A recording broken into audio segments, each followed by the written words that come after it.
There are many people who are concerned about how much have we given to the society in return. And gentlemen, would you please share with us about your philosophy and the company policies and how much the Berkshire has done in terms of philanthropy? Yes, there are figures in the annual report that bear on that.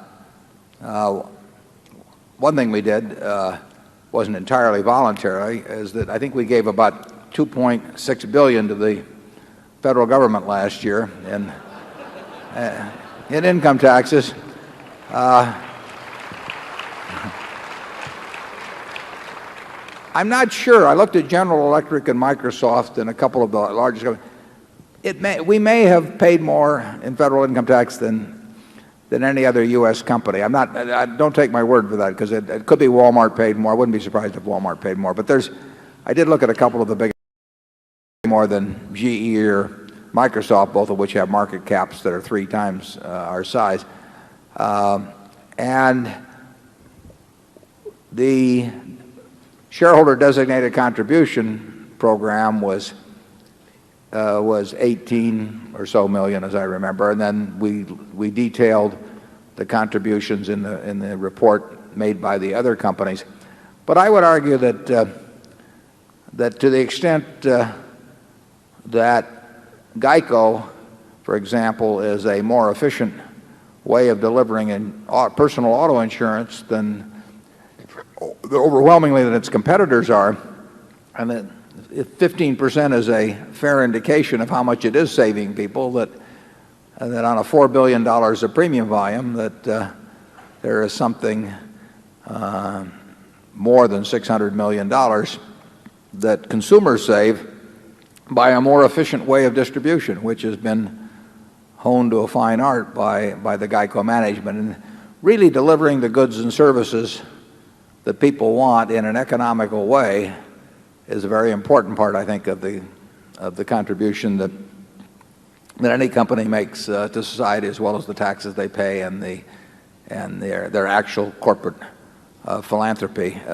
We are not big believers in giving away the money of the owner of Berkshire, acting as their representatives and giving away their money to philanthropy. We think that the shareholders should, it's their money.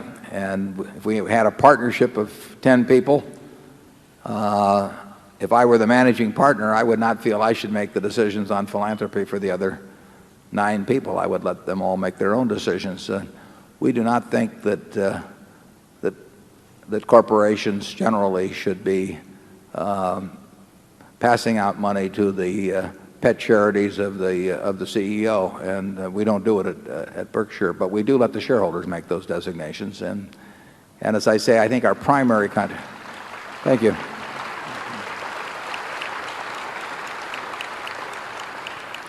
I think the best contribution actually we can make to society over 10 or 15 years is finding ways to deliver goods and services that people want to them at lower cost than the alternatives that were previously available to them. Charlie? Yeah, well, I applaud the questioner's yearning for an answer to the question of isn't there something more in this game than making and piling up money, and shouldn't we be thinking about what we owe in return and what's going to go back in return? In the Munger case, I think 100% is going to go back in return for a reason different from that in the Buffett case. You know, there's an old saying, how much did old Charlie leave? And the answer is, I believe he left it all. And in essence, it